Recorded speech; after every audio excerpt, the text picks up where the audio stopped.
Hello students, welcome you all to my channel पढ़ लो। और आज हम ये जेईई मेन का क्वेश्चन देखने वाले हैं और बहुत ही अच्छा और लेंथी क्वेश्चन है, पर इजी क्वेश्चन है, घबराने की बिल्कुल भी जरूरत नहीं है। तो चलिए हम सॉल्व करते हैं इसको, कैसे सॉल्व किया जाए। इसको सॉल्व करने का तरीका ये है कि सबसे पहले ना हम क्या करेंगे, देखो यहाँ पे पावर नीचे क्या है 4 2x, मतलब डबल एंगल है। तो हम क्या करेंगे 2x को कुछ लेट करेंगे, लेकिन 2x को लेट करने के लिए हम क्या कर लेते हैं, ऊपर भी पहले टूल कर लेते हैं ताकि थोड़ा सा इजी हो जाए, सिंपलेस्ट फॉर्म में हो जाए। तो हम क्या कर रहे हैं, i इक्वल टू, हम सबसे पहले ना 2 को इंटू कर रहे हैं और 2 को डिवाइड कर रहे हैं। ठीक है, किसमें, ये 2 इंटू कर देते हैं, ठीक, और यहां पे हम 2 डिवाइड कर देते हैं बैलेंस करने के लिए, और कुछ भी नहीं है ये। ठीक है, तो ये थोड़ा सा प्रोसीजर हमें अपनाना है, मैं एक एक स्टेप करके आपको बताऊंगा किस तरीके से सॉल्व किया जाता है। ठीक है, घबराने की बिल्कुल जरूरत नहीं है। तो अब हम क्या करते हैं ना, 2x को हम कुछ लेट कर लेते हैं, late 2x equal to T. तो जैसे ही करोगे तो क्या बन जाएगा, 2 into D X equals to D T. तो dx की वैल्यू आ जाएगी यहां से कितनी, dt बाय 2। ठीक, अब जब लिमिट हम x पुट करेंगे, x इक्वल टू 0 पुट करेंगे तो हमारा t कितना हो जाएगा, 0 हो जाएगा, क्योंकि लिमिट भी चेंज होती है। x की वैल्यू जब हम पाई बाय 4 पुट करेंगे तो ये t कितना हो जाएगा, देखो 2 इंटू पाई बाय 4 मतलब पाई बाय 2। देखो इतना काम आपको करना है सबसे पहले, बहुत जरूरी है। अब हम यहां पे आते हैं, i इक्वल्स टू, ठीक, ये क्या बन जाएगा, देखो dx की जगह हमने क्या पुट करना है, dt बाय 2, और 1 बाय 2 ऑलरेडी है, तो ये बन गया मेरा 1 बाय 4 इंटीग्रेशन 0 से लेकर पाई बाय 2, लिमिट चेंज हो गई, और ये आ गया t divided by sine raise to power of 4t plus cos raise to power of 4t, ये आ गया dt। ये हमने ना सिंपलेस्ट फॉर्म में करने के लिए किया ताकि आपको समझ में आए, इजी से समझ में आए, इसीलिए हमने ये पुट किया। अब देखो, अब ये t के फॉर्म में हो चाहे x के फॉर्म में हो, डेफिनेट इंटीग्रल की वैल्यू चेंज नहीं होती है, ये एक प्रॉपर्टी है। तो मैं t की जगह वापस x लिख सकता हूं, क्योंकि by changing the variable definite integral की वैल्यू चेंज नहीं होगी, अगर आपने प्रॉपर्टी पढ़ी होगी। ठीक है, तो अब मैं यहां पे क्या कर देता हूं ना, जहां जहां t है मैं वापस से लिख लेता हूं x, कर सकते हो यार, कोई दिक्कत नहीं है, वैल्यू चेंज नहीं होती है। ठीक है, तो आप कर सकते हो। अब मुझे दिख रहा है कि मैं यहां पे ना क्या लगा सकता हूं, यहां पे मैं लगा सकता हूं किंग्स रूल, क्योंकि मुझे दिख रहा है कि मैं जैसे ही वैल्यू पुट करूंगा, ये 0 to a f of x dx, 0 to a f of x dx, तो f of a minus x जैसे ही मैं पुट करूंगा वहां पे, तो वैल्यू नीचे की क्या होगी, डिनोमिनेटर की सेम ही रहेगी। तो हम क्या करते हैं, देखो आपको दिख क्या रहा है, यहां पे हम क्या करते हैं, इसमें ये इक्वेशन नंबर 1 में हम लगा लेते हैं King's rule. i equals to 1 by 4 integrate of 0 से लेकर पाई बाय 2, ये क्या बन जाएगा, पाई बाय 2 माइनस एक्स बन जाएगा ऊपर। ठीक है, x की जगह हम क्या करेंगे, पाई बाय 2 माइनस एक्स, ये वापस से वैसे ही बन जाएगा sign 4x plus cos of 4x, यही बनेगा ना यार, जब साइन 90 माइनस थीटा पुट करोगे तो cos theta, cos 90 minus theta put करेगा तो साइन थीटा। तो अब आ गई ये इक्वेशन नंबर 2, क्या कर लो, ऐड कर दो, 1 और 2 को जैसे ही ऐड करोगे तो क्या मिलेगा, 2i is equals to 1 by 4, ठीक है, इंटीग्रेट 0 से लेकर पाई बाय 2, तो यहां पे मिला मुझे x plus pi by 2 minus x एक में, और जो अंदर आएगा 1 बाय क्या आएगा, sign 4x plus cos 4x, ये दोनों डिनोमिनेटर के पास आएगा, सेम आएगा, तो हमने एक बार लिख दिया कॉमन आउट करके, एक स्टेप हमने यहाँ पे स्किप कर दिया। ये समझ में आ गया होगा आपको, ये x x कैंसल, तो यहाँ पे क्या बना, i इक्वल टू 2 इससे मल्टीप्लाई हो जाएगा, और यहाँ का 2 भी मल्टीप्लाई हो जाएगा, तो ये बन जाएगा पाई बाय 16। यहाँ पे ध्यान देने की बात है, 0 से लेकर पाई बाय 2, 1 डिवाइडेड बाय, ये बन गया sine raise to power of 4x plus cos raise to power of 4x dx। अब मुझे फिर ये पता है कि अगर मैं इसमें क्वींस रूल अप्लाई करता हूं तो कुछ बात बनेगी, क्योंकि f of pi by 2 minus x अगर मैं पुट करता हूं तो वापस से वो क्या बन जाता है, फंक्शन f ऑफ x बन जाता है। तो अब हम अप्लाई करेंगे इसमें क्या, क्वींस रूल।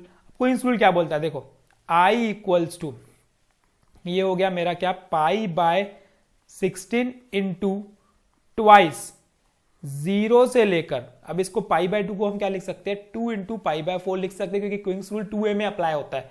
तो ये हो जाएगा मेरा 0 से लेकर a, और a मेरा क्या है π/4, ठीक है। 0 से लेकर a 1 बाय, ये वैसे का वैसे ही आ जाएगा, sine of 4x plus cos of 4x dx। हमने क्या की भाई, सिर्फ क्या किया, लिमिट चेंज किया मैंने।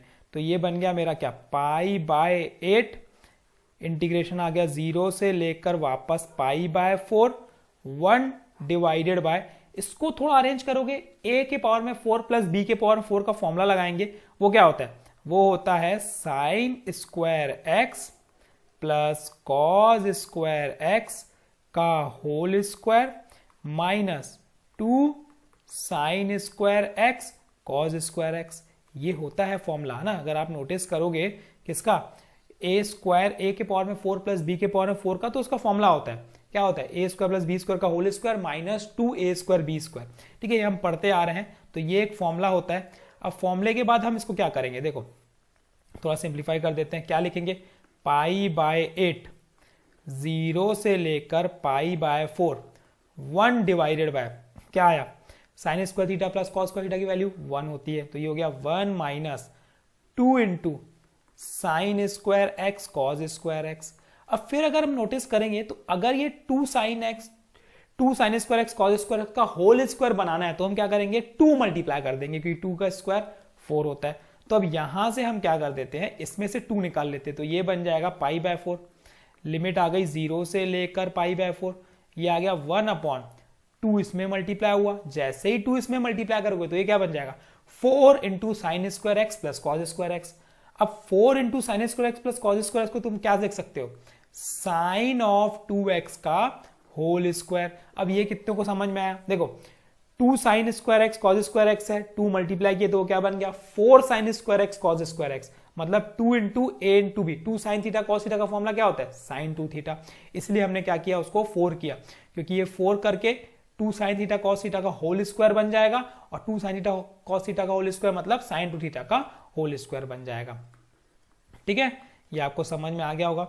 अब हम क्या कर सकते हैं, देखो अगेन हम क्या करेंगे, यहाँ पे 2x को कुछ लेट करेंगे, तो जैसे ही हम 2x को लेट करेंगे तो क्या लेट करेंगे, t लेट करेंगे। तो चलिए हम 2 लेट कर देते हैं, t लेट कर देते हैं, tx equal to 2x equal to t, तो ये बन गया मेरा 2 dx इक्वल टू कितना हो गया, dt।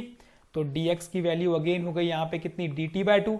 फिर लिमिट चेंज होगी, तो अगले में हम लिमिट चेंज कर देंगे। पहले लिख लेते हैं क्या बचा यहाँ पे कि i इज इक्वल्स टू, यहाँ पे देखो क्या था, यहाँ पे था हमारा π/4, और यहाँ पे dx जगह dt/2 करना है, तो ये बन जाएगा मेरा क्या, π/8। तो मैं लिख लेता हूँ π/8 इंटीग्रेशन ऑफ, ठीक, क्या इंटीग्रेशन ऑफ क्या बना है यहाँ पे, 0 से लेकर π/2 बन जाएगा, क्योंकि लिमिट चेंज हो जाएगी, 0 से लेकर π/2, ठीक। और क्या आया, और हमारा आया यहाँ पे 1/2 minus sine t, 1/2 minus sine square T dt। अब इसको चेंज कैसे करोगे भाई, अब हम क्या करेंगे, divide by cause square T कर देंगे न्यूमरेटर और डिनोमिनेटर में। तो देखो क्या आया, i इक्वल्स टू π/8, ये बन जाएगा 0 से लेकर π/2 sec square T divided by 2 sec square T minus tan square T dt। अब इसको थोड़ा सा और चेंज कर लेते हैं, तो ये बन जाएगा मेरा π/8, 0 से लेकर π/2 sec square T divide by, sec square T क्या लिख सकते हो, 1 प्लस tan स्क्वायर टी, तो ये बन जाएगा 2 plus 2 of tan square T minus tan square T. अब देखो 2 tan स्क्वायर टी में से एक tan स्क्वायर टी बचेगा, एक tan स्क्वायर टी बचेगा, तो ये बन गया π/8, 0 से लेकर π/2, तो ये वैल्यू आई sec square T divided by 2 plus tan square T. अब लेट कर लेते हैं भाई किसको, let tan t equals to v, तो ये बन गया sec square T dt equals to dv। देखो यहां से निकल गया ना भाई, sec स्क्वायर टी dt क्या हो गया, बाहर हो गया, लिमिट भी चेंज होगी। तो लिमिट चेंज करने के बाद जो वैल्यू बचेगी वो क्या बचेगी, देखो π/8 इंटीग्रेट 0 से लेकर इन्फिनिटी हो जाएगा, क्योंकि tan 90 इन्फिनिटी होता है, ये बन गया मेरा dv divided by 2 plus v square. अब 2 को मैं क्या लिख सकता हूँ अरेंज करके, 1/8 0 से लेकर इन्फिनिटी dv बाय, ये बन गया मेरा √2 का whole square plus v square. अब देखो अब किस फॉर्म में दिख रहा है यार, 1/x² प्लस a स्क्वायर के फॉर्म में, और उसका फॉर्मूला होता है tan इनवर्स x बाय, तो मैं लिख लेता हूं π/8, ठीक है, tan inverse 1/a tan inverse x by, तो 1/a पहले लिख लेते हैं यहाँ पे, 1/a into 1/a into tan inverse x by A मतलब v बाय ए। अब इसमें पूरी की पूरी लिमिट चल रही है 0 से लेकर इन्फिनिटी, तो अब ये क्या बना π/8 इंटू, देखो tan इनवर्स इन्फिनिटी पुट करोगे तो π/2 आएगा, तो 1/√2 इंटू π/2, ठीक है, सिंप्लीफाई कर देते हैं, कितना हो गया π²/16√2, तो ये हमारा क्या आ गया, आंसर आ गया बच्चों। देखो इस तरीके से सॉल्व होगा, बहुत ही अच्छा और बहुत ही लेंथी क्वेश्चन था ये, लेकिन घबराने की बिल्कुल जरूरत नहीं थी, तो हमने ये कंप्लीट कर लिया। अगर आपको समझ में आया है तो हमारे चैनल में सब्सक्राइब कीजिए, वीडियो को शेयर कीजिए दोस्तों में जिनको भी इसकी ज़रूरत है, और क्वेश्चंस आपको ज़रूरत है तो इस चैनल पे जुड़ जाइए ताकि आपको कंटिन्यूसली क्वेश्चंस मिलते रहें। Thank you.